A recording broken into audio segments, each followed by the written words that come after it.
چاہے وہ علی اکبر ہوں یا علی اصغر ہوں، یا وہ شہزادہ قاسم ہوں، یا اس کے علاوہ ان کے بھائی ہوں عباس، یا پھر ان کے بھائی ہوں حسین رضوان اللہ تعالی علیہم اجمعین، ان سب کو سیدہ زینب سلام اللہ علیہا نے پالا تھا، اور آپ کہتے ہیں کہ یہ مرد میدان بنیں گے۔ کون سے گھر میں قتل ہوئے ہیں ان کے، کون سے حق کی پاداش میں ان کو ننگے پاؤں گھمایا گیا ہے، ان کے سروں سے چادریں کھینچی گئی ہیں، ان کو بازاروں میں گھمایا گیا ہے، کیا کیا ہے ان کے ساتھ؟ ایسا کیا ظلم ہوا ہے کہ ان کو آپ نے سیدہ زینب سلام اللہ علیہا سے ملا دیا؟ اور وہ جے آئی ٹی جو تحقیقات کے لیے موجود ہے وہ یزید ہو گئی۔ یعنی آپ لکھتے وقت سوچتے بھی نہیں کہ وفاداری میں اس حد تک آپ آگے بڑھ گئے ہیں کہ آپ کو یہ بھی اندازہ نہیں ہے کہ کس کو یزید کہنا ہے اور کس کو حسین کہنا ہے۔ واہ واہ!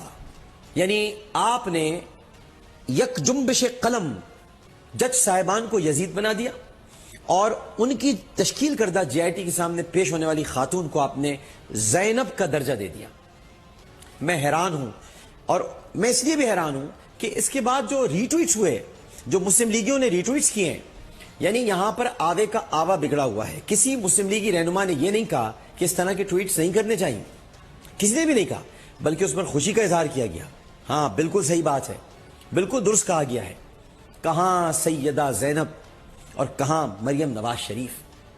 مریم نواز شریف صاحبہ پر کرپشن کے الزامات ہیں، سیدہ زینب سلام اللہ علیہا پر مظلومیت کا الزام تھا، ان پر الزام تھا کہ وہ مظلوم ہیں، ان پر الزام تھا کہ انہوں نے یزید کی بیعت نہیں کی ہے، ایک فاسق و فاجر کے سامنے بیعت سے انکار کیا ہے۔ آپ نے اس پورے ملک میں بسنے والے ان تمام عشاق کا دل دکھایا ہے، چاہے وہ سنی ہوں یا شیعہ، اس لیے کہ یہ امام علی مقام سے محبت کا جو مکتب ہے، یہ نہ سنی ہے نہ شیعہ، نہ دیوبندی ہے نہ وہابی، نہ اہل حدیث نہ بریلوی۔ کیا صرف مسلمان کے پیارے ہیں حسین، چرخ نو بشر کے تارے ہیں حسین، انسان کو بیدار تو ہو لینے دو، ہر قوم پکارے گی ہمارے ہیں حسین۔ لہٰذا آپ نے سب کی دل آزاری کی ہے۔ میں اپنے آپ کو کہتا ہوں، میں اہل سنت مکتب فکر سے ہوں، آپ نے میری دل آزاری کی ہے، آپ نے میرا دل دکھایا ہے، اس لیے کہ ہم تو بی بی زینب کے نالین کی خاک بھی نہیں ہیں، اور آپ نے کہہ دیا کہ جی وہ مریم نواز شریف صاحبہ زینب کی طرح سلام اللہ علیہ مرد میدان بنیں گی۔ اور صرف یہی نہیں ہے، یہ جج صاحبان جن کی میں آپ کو اس وقت تصاویر دکھانے جا رہا ہوں، اور جے آئی ٹی کے جو اراکین ہیں ان کی تصاویر دکھانے جا رہا ہوں، ان کو آپ نے یزید کہا ہے۔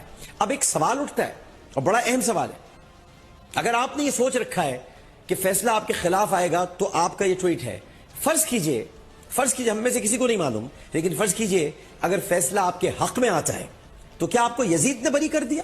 کیا پھر آپ یہ کہیں گے، بغلے بجائیں گے خوشی سے کہ یزید نے ہمیں آزاد کر دیا، یزید نے ہمیں بری کر دیا، یزید نے ہمیں گھر بھجوا دیا، یزید نے ہم پر سے تمام الزامات ختم کر دیے؟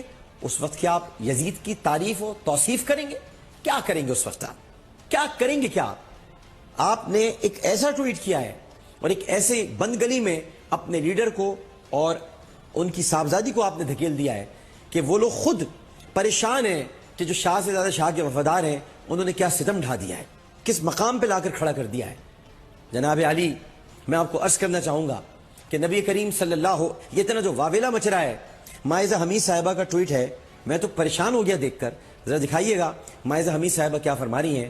مائزہ حمید صاحبہ فرماتی ہیں کہ مردوں پر مشتمل، انگریزی میں ٹویٹ ہے، میں اس کو آپ کا ترجمہ کر دیتا ہوں کہ مردوں پر مشتمل جے آئی ٹی نے مریم نواز نامی ایک اکیلی معصوم خاتون کو تفتیش کے لیے بلایا ہے، اور اسے اپنے ساتھ کوئی محرم مرد نہ لانے کی اجازت دے کر انتہائی گھٹیا اور شرمناک حرکت کی ہے۔ محترمہ مائزہ حمید صاحبہ، کون ہے یہ مریم نواز شریف صاحبہ؟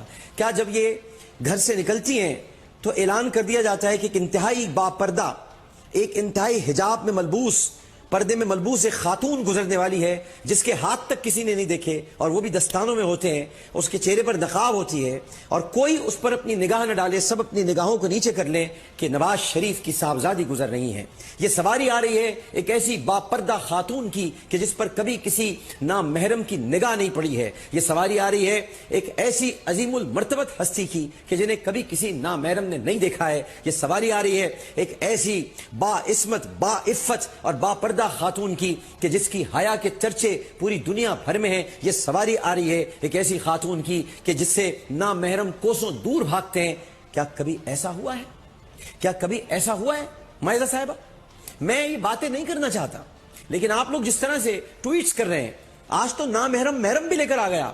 مجھے تو صرف اتنا بتا دیجئے، میں شادی پہ تو جا ہی نہیں رہا، نہ مجھے جانا چاہیے، لیکن مجھ کو یہ بتا دیجئے کہ تنہا 4 فلیٹس اور آف شور کمپنیوں کی جو بینیفیشری بن بیٹھی ہیں، انہیں خبر بھی نہیں ہوئی کہ نامحرموں کے ساتھ مل کے دستخط کرنے پڑتے ہیں۔